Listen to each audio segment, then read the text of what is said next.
Hi everyone, it's William with the Grand Duke Dmitri 1921 diary series, and we're getting into a very deep part of the diaries today where Dmitri really lets us in. And this is, of course, an interactive journey that we're on.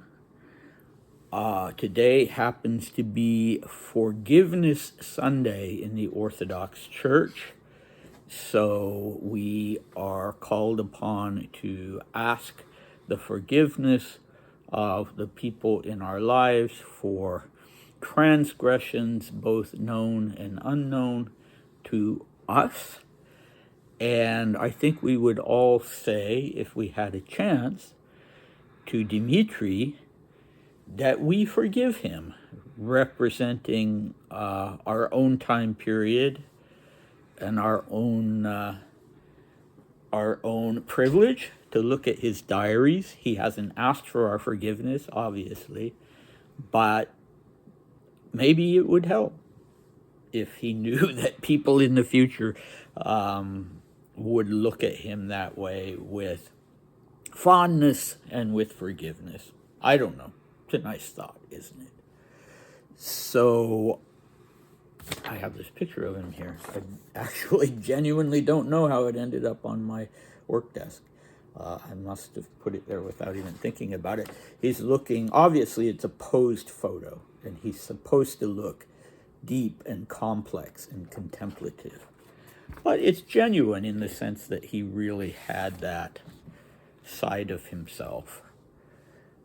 And I think, we're so the long diary entry of the 15th April 1921 that we're diving into, and it was 2nd April on the old calendar. I've neglected to talk about that in recent videos. It's a part that is, if we look at it as part of a pattern of the other long diary entries where he expresses himself, then we can kind of come up with a life philosophy, maybe not so much a conscious one. It's easier for us to have perspective on that. And to me, it seems like, and I'm refining my view of him as I go along with this new reading of the diaries, but to me, it seems like he was a person who would acknowledge that you can enjoy yourself in life. And he frequently sought that enjoyment, and he did enjoy himself on occasions, like this trip to the south of France with Coco. He enjoyed himself, yes. He was playing golf, he was gambling at the casino. But on the other hand, that you can never be ultimately happy in this life. You just can't. And why not?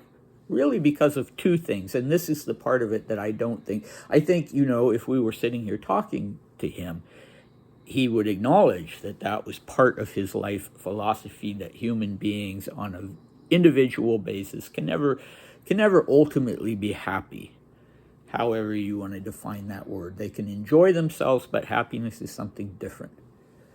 So, but I would answer the question of why, maybe in relation to a lot of us, but certainly in relation to Dmitri, because of the existence of two things that a person internalizes. One is guilt and the other is shame.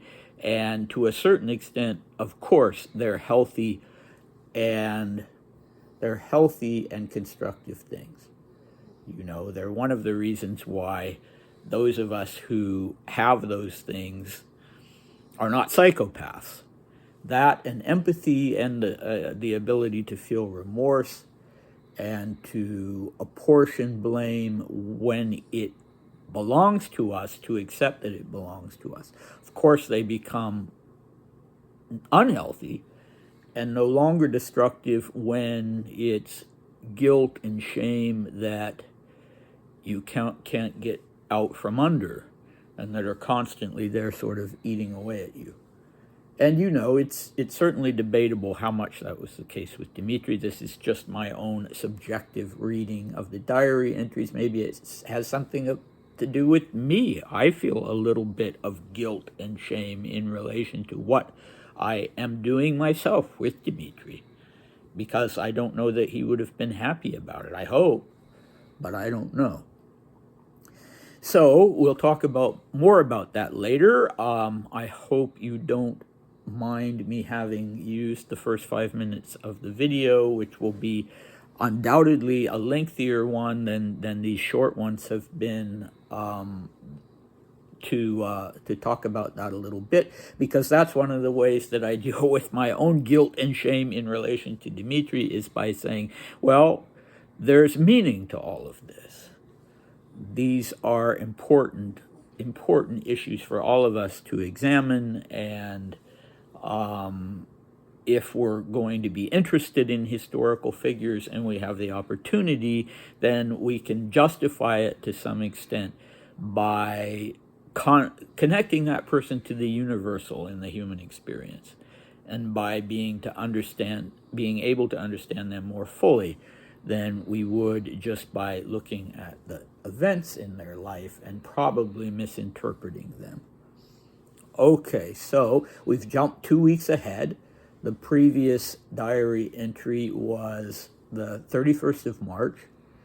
And so a recap of that, it was short. Mainly it was just about the fact that Dmitri and Coco took a nice afternoon drive and had lunch in the little town of La Tourbie up on a hilltop, and it was very nice. Dmitri doesn't mention the motorsport that went on there, but anyway, and then he had some more success gambling in the casino. He'd been doing great. He'd been having excellent luck.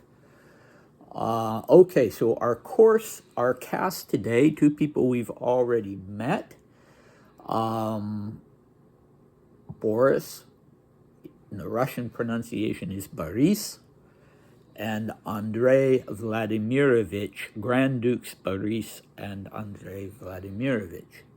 And we'll see neither one of them will be present with Dmitri on this day of the 15th of April, 1921, but we'll see why their names come up.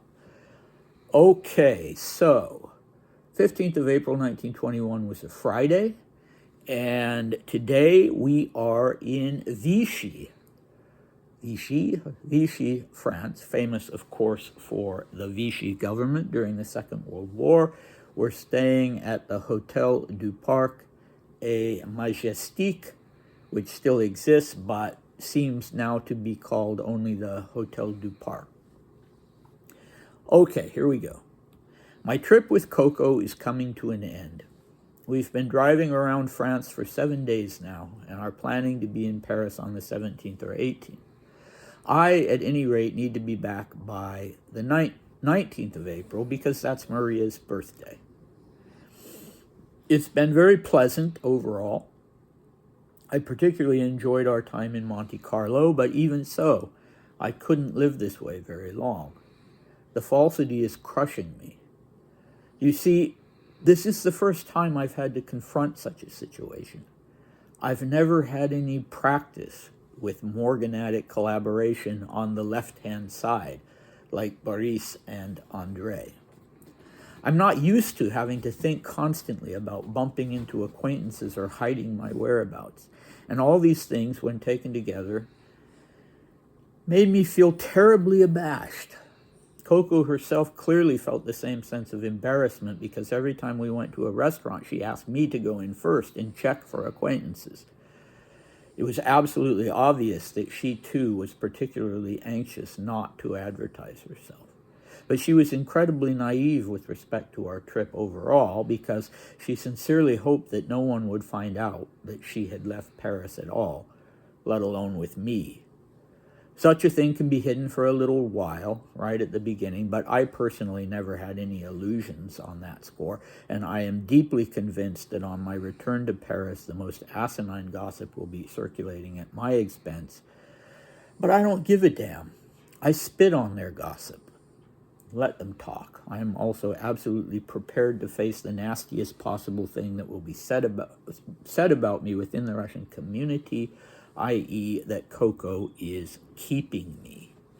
So this seems, at this point, a little bit more like lashing out at other people. And in the past, I've talked about how often when he does lash out this way and use these kind of words about spitting on people or things, it's because he tends to end that then with a statement, a sentence saying, "But it's all my fault." And he doesn't this time, but you can't read that without inferring that, without seeing how implicit that is. And indeed, as we go along in the deeper into the 15th April diary entry, we will be on the lookout for that. And already you can see the sort of misery underneath it. And he's anticipating in advance what people are going to say, because he actually did write this on the 15th of April, unlike the short diary entries when he wasn't writing them on the day that they are dated. This time he really was writing it in Vichy on the 15th of April, so he hasn't come back to Paris. Implicit in this also is the fact that people have found out that they did possibly bump into some person in Monte Carlo who let the word who let word get out, who spread the word. So, yeah, there's this sort of, on the one hand, statement that fine, let them do their worst, but on the other statement, you can see where it's coming from, that he himself feels guilty and ashamed. Okay, so a little bit about the hotel. Well, Vichy is about 359 kilometers from Paris, so that was a long drive back then. I think it would take about 4 hours now. And it was a resort town, it was a spa town, and the hotel there was, during the Second World War, interestingly, this hotel was used by the Vichy government. And in fact, Marshal Pétain had his offices and his private residence there. Okay, but that's a digression. Something superficial, I don't know what he means by the left-hand side. I've never had any practice with morganatic cohabitation on the left-hand side. I don't know what that means. But apparently that's what Boris and Andrei were doing. And I have never thought of Boris and Andrei hiding their left-hand cohabitation. I always thought, that everybody knew about it and that was fine with them. But yeah, whatever that means, Dmitri is telling us honestly, I think, that he has never done that. He's had mistresses and he's had friends with benefits and all that sort of thing, but he has never had that kind of relationship where you are a couple and this is your woman and this is your man and it's pretty much settled. Okay, so why was Coco embarrassed? Now, everybody knew about her past. I don't think that was hidden at all, that she'd been a kept woman and that she'd been openly the lover of and the companion of Boy Capel, and in the future would be with the Duke of Westminster. And I don't see any attempt to hide those things, ever. Correct me if I'm wrong, because as I've said, I don't know that much about her. So why was she embarrassed? And is Dmitri offended by the fact that she was embarrassed? It seems to me that he was a little bit offended, Well, she obviously felt the same sense of embarrassment. She obviously was particularly anxious not to advertise herself. But she was incredibly naive. And, that's not a serious hitch in their relationship, but I think he probably was a little offended. After all, he was the one who had been looked at, even though he'd given it up as a possible future Tsar of Russia, and who apparently, much more than I would have thought, and much more than the other Grand Dukes, including his own father, had wanted to do everything by the book and have a dynastic relationship, a dynastic marriage, whatever he did on the side, he was intent on having a dynastic marriage. And so that's interesting. That's interesting. He wasn't going to sort of just shrug his shoulders about it like Andrei and Boris and take up with a mistress who was obviously going to be a lifelong companion, or at least a long-term companion. Okay, so we see from this that he's still very much wounded by what happened in the aftermath of his Berlin trip. He's still just sort of as sensitive, supercharged sensitive, that it wasn't an exaggeration when he said that it had made him a nervous wreck. Obviously, it had made him a nervous wreck. And probably the more so because he had this sense of internal guilt and shame. Otherwise it probably would have been easier, much, much easier for him to shrug it off. And here's what it comes down to. It's not about the morality of having a sexual relationship with an available woman. It's not that at all. He did that. He knew everybody knew that he did that. That was not a big deal. It's about this idea of being a kept man, this idea of being almost paid for his services. So Coco wanted him in her life, so she was willing to support him financially. And that was demeaning to him as a man, and it was demeaning to him in his what he wanted people to see were his values and what he genuinely considered his values. And so that's the real reason for wanting to keep this relationship a secret. Because if it does end up to be serious, if it does end up to be long-term, and he seems to assume that it will, then people are going to think of him as a kind of gigolo or kept man who's being paid to be in this relationship. And that's kind of demeaning to Coco too, isn't it? As if she couldn't interest Dmitri without offering a financial inducement. Maybe that's why she was embarrassed. So it makes me think of this statement of the opera singer Marta Develli, that she, in what few biographical sources I've read about Coco, there was this statement by Develli saying that she claimed to have been Dmitri's a lover, and that he was her kept man, and she told Coco that she was ready to pass him on to her because she could not afford him. He was an expensive lover. He was an expensive person to keep. So if he heard about that, I don't think it was true, by the way. I'm a little bit baffled by it because there's just no indication whatsoever in any portion of the diaries that that he ever had any interest in Develli, maybe a one-night stand or something that he just didn't see fit to mention, but especially if it was in 1914. But, I don't know. Maybe there's something I'm overlooking. But anyway, yeah, a little bit gloomy today, but next time we will get Dmitri's own personal assessment of Coco. So that, I think, this is the sort of material that a lot of you have probably been waiting for, and not so much, knowing that Dmitri played golf every day and that Coco was doing her own thing, but we don't know what it was. So, okay, yeah, come back next time and let's continue to unfold all this together. Comments are always welcome, and I'll see you next time. Bye.